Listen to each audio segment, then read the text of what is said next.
ഇപ്പോൾ ദേശാഭിമാനിയുടെ കൊൽക്കത്ത ലേഖകൻ കൂടിയായ ഗോപി നമ്മോടൊപ്പം ചേരുകയാണ്. ശ്രീ ഗോപി, ബുദ്ധദേവ് യുഗം അങ്ങനെ അവസാനിച്ചിരിക്കുന്നു, ബുദ്ധദേവ് മരിച്ചു. ഈ എവിടെയായിരുന്നു അന്ത്യം? മറ്റു വിവരങ്ങൾ എന്തൊക്കെയാണ്? ബുദ്ധദേവ് ഇന്ന് രാവിലെ 8:30 കൂടി വീട്ടിൽ വെച്ചിട്ട് തന്നെ അന്ത്യം. സാധാരണ നില പുള്ളി സുഖമില്ലാതെ കിടക്കുമായിരുന്നു. കുറച്ചു കാലം കൊണ്ട് അറിയാമില്ലായിരിക്കും, പിന്നെ ശ്വാസ തടസ്സത്തിന്റെ ഒക്കെ പ്രശ്നങ്ങളും വളരെക്കാലം കൊണ്ട് കിടക്കുമായിരുന്നു.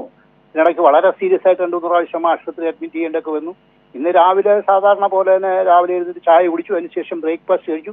പെട്ടെന്നൊരു ശ്വാസതടസ്സം ഉണ്ടായി ഹാർട്ട് അറ്റാക്ക് ആയിട്ട് മരിക്കുമായിരുന്നു. 8:20 അന്ത്യം സംഭവിച്ചത്. ഈ അറ്റാക്കിനെ തുടർന്ന് പിന്നീട് ആശുപത്രിയിലേക്ക് എത്തിക്കുകയായിരുന്നു അല്ലേ?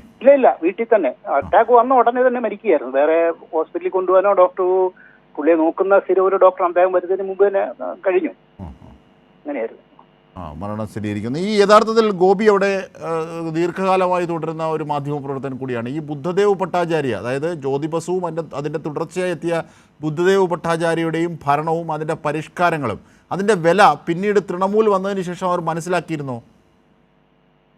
ബംഗാളിന്റെ ഒരു ഇതിഹാസമാണ് ബുദ്ധദേവ് ഭട്ടാചാര്യ.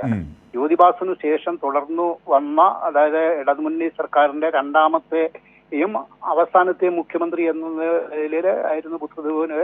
ജ്യോതിബാസിന്റെ 77 അധികാരത്തിൽ വന്നപ്പോൾ മുതലേ പിന്നെ വളരെ ചെറുപ്പത്തിൽ നിന്ന് ബുദ്ധദേവ് ആ മന്ത്രിസഭയിൽ അംഗമായിരുന്നു. സാംസ്കാരിക മന്ത്രിയായിട്ടായിരുന്നു. അതിനുശേഷം 82 സഭയിലേക്ക് മത്സരിച്ചു. വീണ്ടും 87 അതിനുശേഷം ജാദവ്പൂരിൽ നിന്ന് ഒരു ഉപതെരഞ്ഞെടുപ്പിൽ മത്സരിച്ച് വീണ്ടും മന്ത്രിസഭയിൽ വരികയും ഒക്കെ ഉണ്ടായി. അപ്പൊ അന്ന് മുതൽ ബംഗാളിന്റെ ഭരണത്തിന്റെ ഒരു ഭാഗമാണ് ബുദ്ധദേവ് ഭട്ടാചാര്യ.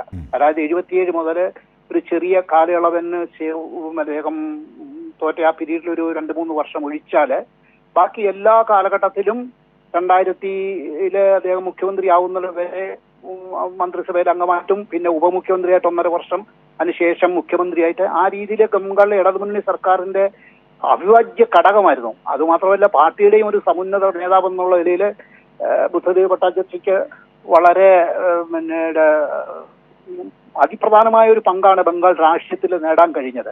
ഒരു ഇതിഹാസം, ഒരു കാലഘട്ടം തന്നെയാണ് ബുദ്ധദേവ് അന്ത്യത്തോടു കൂടി അദ്ദേഹം ഉണ്ടായി. എനിക്ക് അദ്ദേഹമായിട്ട് വളരെ അടുത്ത ബന്ധമുണ്ടായിരുന്നു. വളരെ കാലം പോലെ 77-ലല്ല, ഇടതുമുന്നണി ഗവൺമെന്റ് വരുന്നതിന് മുമ്പ് തന്നെ എനിക്ക് ഉണ്ടായിരുന്നു. പക്ഷെ ആ ബന്ധം അന്ത്യം വരെ തുടരാനായിട്ട് കഴിഞ്ഞു. അസുഖമായിട്ട് കിടന്നപ്പോഴും ഞാൻ പലപ്പോഴും പോയിട്ടുണ്ട്, കണ്ടിട്ടുണ്ട്. വളരെ അടുത്തൊരു ബന്ധം. പ്രത്യേകിച്ച് ഞാൻ നാട്ടിൽ നിന്നൊക്കെ പോയിട്ട് വരുമ്പോൾ അദ്ദേഹം പലപ്പോഴും നമ്മുടെ ഏത്തയ്ക്ക വറുത്തത് അതൊക്കെ വളരെ ഇഷ്ടമായിരുന്നു. ഏലൊക്കെ ഇങ്ങനെ പലതും. EMS ഒക്കെ വരുമ്പോഴേ EMS ഉണ്ടായിരുന്നു. EMS വരുമ്പോൾ EMSന്റെ കൂടെ ഒക്കെ അദ്ദേഹത്തിന്റെ ഇന്റർവ്യൂവിലും അദ്ദേഹത്തെ സംസാരിക്കാനും ഒക്കെ അപ്പോഴൊക്കെ ഞാൻ അടുത്തുണ്ടാവുമായിരുന്നു മിക്കതോടെ. അപ്പൊ എനിക്കൊരു വ്യക്തിപരമായിട്ട് വളരെ അടുത്ത ബന്ധമുള്ള ഒരു പ്രമുഖ ബുദ്ധദേവുമായി ബന്ധപ്പെട്ട വ്യക്തിപരമായ ബന്ധം കൂടി, അത് അദ്ദേഹത്തിന്റെ വ്യക്തിപരമായ വൈശിഷ്ട്യങ്ങൾ അതൊക്കെ കൂടി ഒന്ന് ഷെയർ ചെയ്യേണ്ടതുണ്ട്.